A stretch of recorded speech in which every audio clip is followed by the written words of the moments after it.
I thought I knew everything about my wife, until I saw her with a child calling her mama in the grocery store. That moment shattered everything. I never thought I'd be sitting here telling you this story. But I will. Anyway, let me start from the beginning. I'm Thomas, a regular guy in my mid-30s, working as a software engineer. Life was simple, and I was getting used to the grind of work, bills, and the usual stuff. But everything changed when I met Isabella. Isabella, she's this beautiful Mexican woman I met through some mutual friends. I'll admit, when I first saw her, I couldn't take my eyes off her. She was charming, kind, and always ready to listen. It didn't take long for me to fall for her. We got married not long after we met. Now, don't get me wrong, we both really wanted to celebrate the moment, but we kept things simple. A private wedding, with no big party or fancy guest list.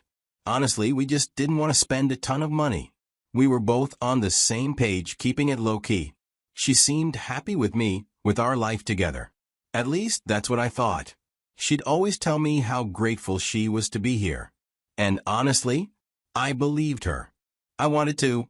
It was one of those evenings when I decided to do something a little special. Work had been dragging, and I figured, why not surprise Isabella with a nice dinner? We hadn't had a proper night together in a while, and I thought this might be the perfect chance.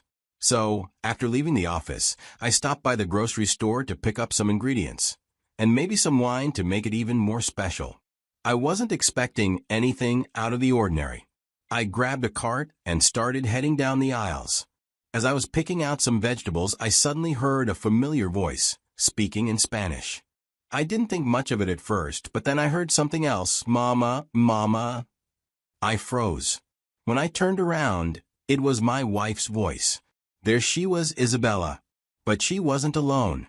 She was with a little girl no more than 5 years old, who was tugging at her sleeve, trying to grab everything she could from the shelves. I stared for a moment, trying to make sense of it.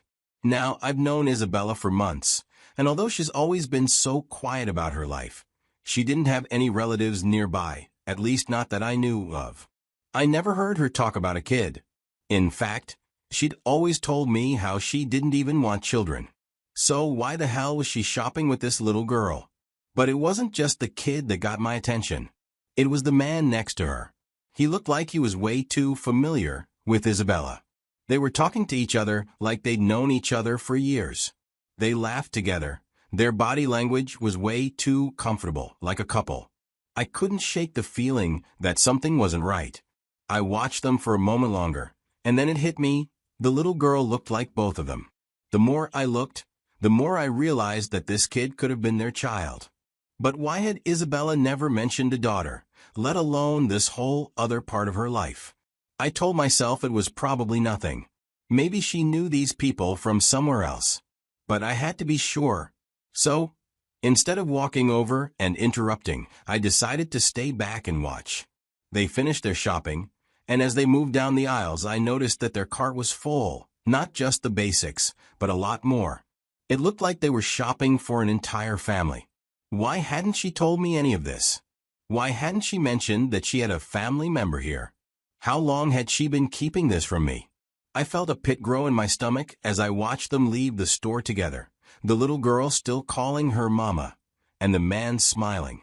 I decided to go home, but for the first time in our marriage, I couldn't stop myself from wondering, what the hell had I gotten myself into? When I got home, Isabella wasn't there yet.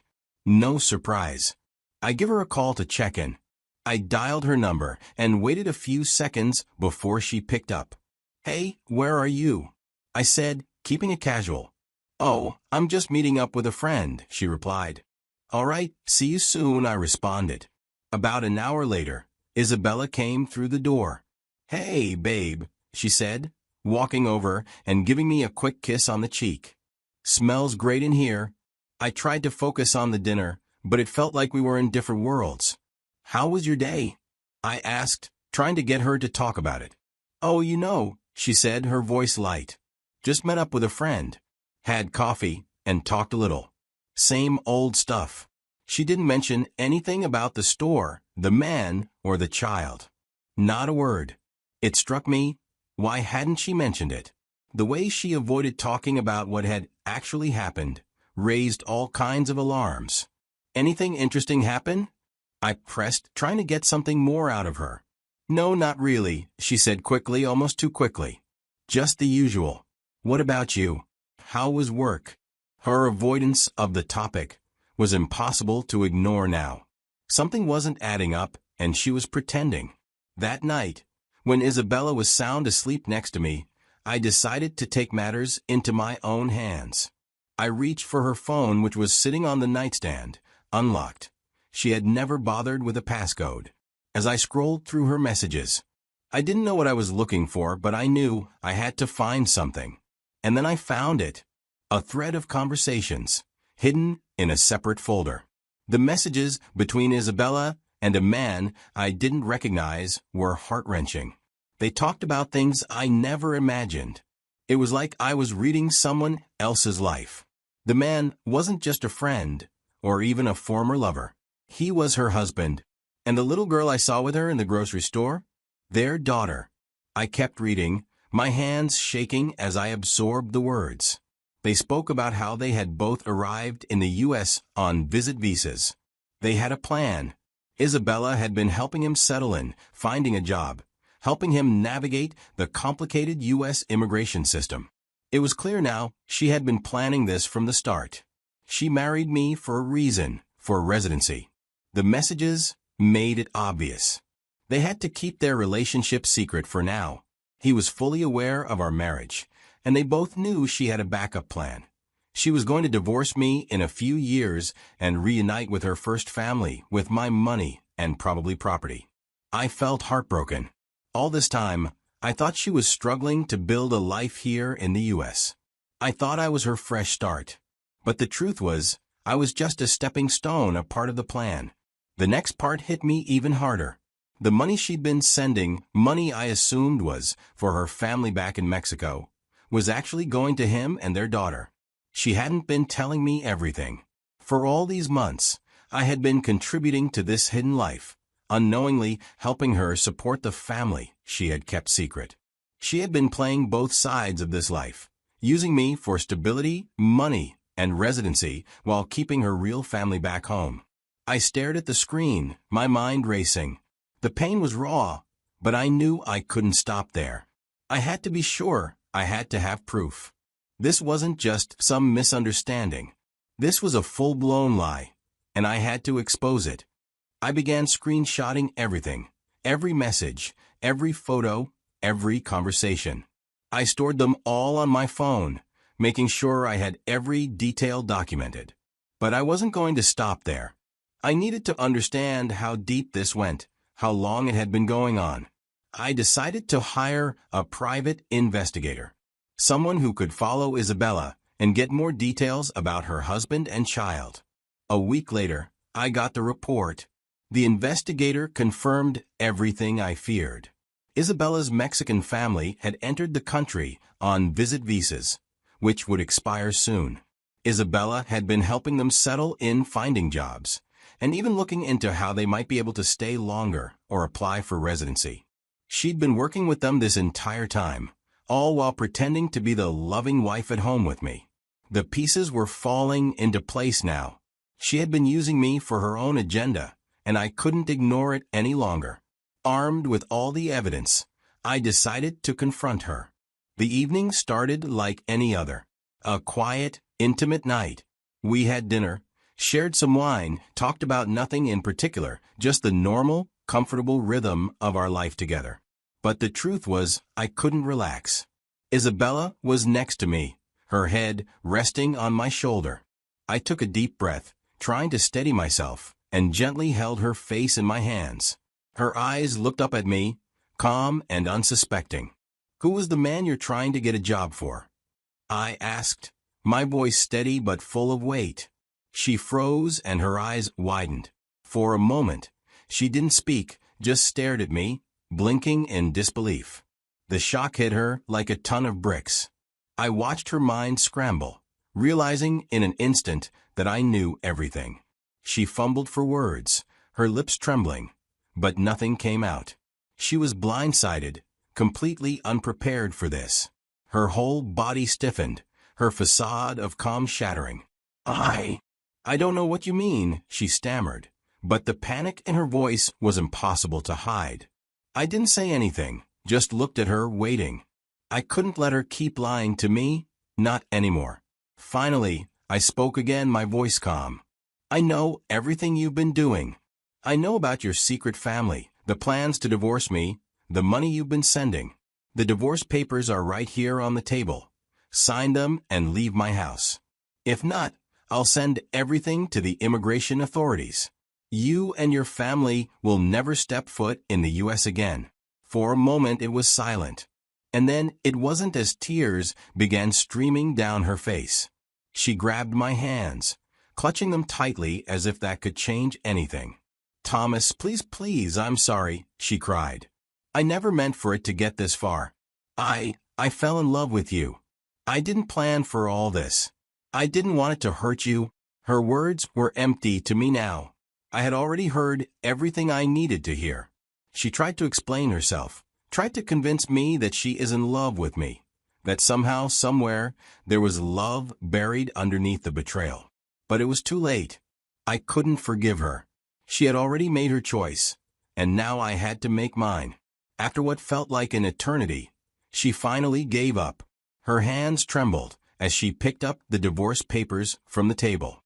Without another word, she signed them, her signature shaky but final. I didn't say anything as she stood up, gathering her things. I didn't want to say anything because the truth was, I was relieved. The truth was finally out, and as much as it hurt, I knew I was better off without her. I'd been living in a lie for so long, and now I could start to move on.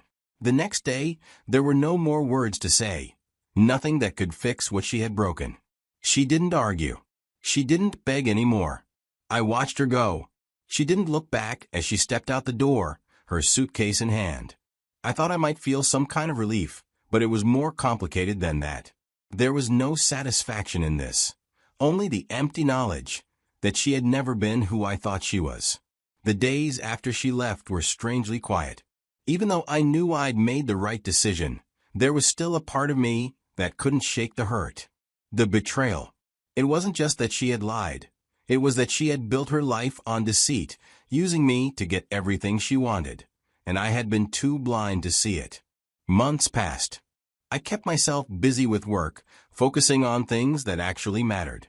But then, about 6 months after she left, I got a call from someone I wasn't expecting, from a mutual friend. Isabella and her Mexican family were leaving the country. Their visas had expired, and she couldn't find a way to stay. She didn't have the legal status to remain in the U.S. any longer, and there was no way to get around it. I wasn't surprised. It was the inevitable end to her plan. She had always known that once her time here was up, she would be forced to return to Mexico, back to the life she had kept hidden from me. As much as I felt anger and a sense of justice, I enjoy a strange sense of relief because I had dodged a bullet. I had seen through her lies before they completely tore me apart. I learned the hard way that some people don't want love, they want an opportunity. And I had been a pawn in her game. But now that game was over. Isabella was gone. And so was the life I had imagined with her. As I sit here, reflecting on everything that's happened, I can't help but think about the lessons I've learned. I won't sugarcoat it. This whole experience has been a wake-up call. It's easy to get swept up in the words of someone you love, especially when they're telling you what you want to hear. But in this day and age, especially with interracial marriages and people coming from different backgrounds, you can't just trust blindly. You have to verify. Love can make you see what you want to see, not necessarily what's real. And I'm not saying that love isn't real or that it's always a lie, but I wish I had asked more questions, trusted less in assumptions, and verified more. If you're in a relationship, especially one where things don't seem to add up, take the time to truly understand what's going on. Look beyond the surface. It's not about being paranoid. It's about protecting yourself. So let me ask you this. What would you do if you found yourself in my shoes? If you realized that the person you trusted with everything wasn't who you thought they were? Would you stay and try to fix things? Or would you walk away, knowing that you deserve better? I'd love to hear your thoughts on this. Drop a comment below and let me know what you'd do in a situation like mine. Also, if you think this story could help someone else, don't hesitate to like and share this video. Maybe there's someone out there who needs to hear this, who needs a reminder that trust should be earned, not just given. Stay vigilant, stay true to yourself, and remember that you deserve honesty in your relationships. Thanks for watching, and I'll see you in the next one.